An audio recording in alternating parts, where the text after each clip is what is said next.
വിശാലമായ ഇടതുപക്ഷ ഐക്യം ശക്തിപ്പെടുത്തണമെന്ന് സിപിഎം ദേശീയ ജനറൽ സെക്രട്ടറി പ്രകാശ് കാരാട്ട്. ഓർഡിനൻസുകൾ ഇറക്കി പാർലമെന്റിനെ മറികടന്ന് ഭരണം നടത്താൻ കേന്ദ്രത്തിൽ ബിജെപി ശ്രമിക്കുന്നുവെന്നും ദുർഭരണവും അഴിമതിയും കുംഭകോണവും നിറഞ്ഞതാണ് കേരളത്തിലെ കോൺഗ്രസ് ഭരണമെന്നും പ്രകാശ് കാരാട്ട് വിമർശിച്ചു. സിപിഎം സംസ്ഥാന സമ്മേളനം ആലപ്പുഴയിൽ ഉദ്ഘാടനം ചെയ്തുകൊണ്ടാണ് ഇടതുപക്ഷ ഐക്യത്തിന് അനുകൂല നിലപാടും മോദി സർക്കാരിനും കോൺഗ്രസിനുമെതിരെ രൂക്ഷമായ വിമർശനവും അദ്ദേഹം നടത്തിയത്.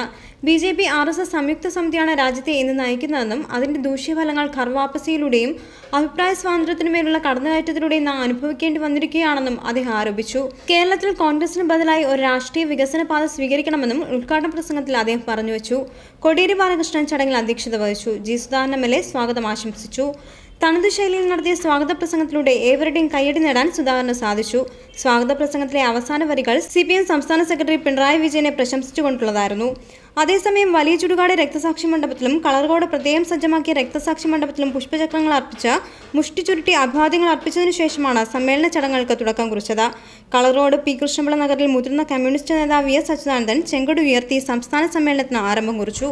ജില്ലയിലെ 45 രക്തസാക്ഷി മണ്ഡപങ്ങളിൽ നിന്നും എത്തിയ ദീപശിഖകളിൽ നിന്ന് പകർന്ന ദീപം പാർട്ടി സംസ്ഥാന സെക്രട്ടറി പിണറായി വിജയൻ ദീപശിഖ ഏറ്റുവാങ്ങി ഉദ്ഘാടന വേദിയിൽ സ്ഥാപിച്ചു. തുടർന്ന് നടന്ന ഉദ്ഘാടന സമ്മേളനത്തിൽ 14 ജില്ലകളിൽ നിന്നായി 600 പ്രതിനിധികൾക്ക് പുറമെ ചലച്ചിത്ര ലോകത്തെയും സാംസ്കാരിക സാമൂഹ്യ മാധ്യമരംഗത്തെയും ഉൾപ്പെടെ 200-ൽ പരം പ്രമുഖ വ്യക്തികളും ക്ഷണിക്കപ്പെട്ട അതിഥികളായി എത്തിയത് സമ്മേളനത്തിന് പ്രൗഢമായ വരവേൽപ്പാണ് നൽകിയത്. ഉദ്ഘാടന വേദി പാർട്ടി സംസ്ഥാന സമിതിയിലെയും കേന്ദ്ര കമ്മിറ്റിയിലെയും പ്രത്യേകം തിരഞ്ഞെടുക്കപ്പെട്ട അംഗങ്ങൾ കൊണ്ട് നിറഞ്ഞിരുന്നു.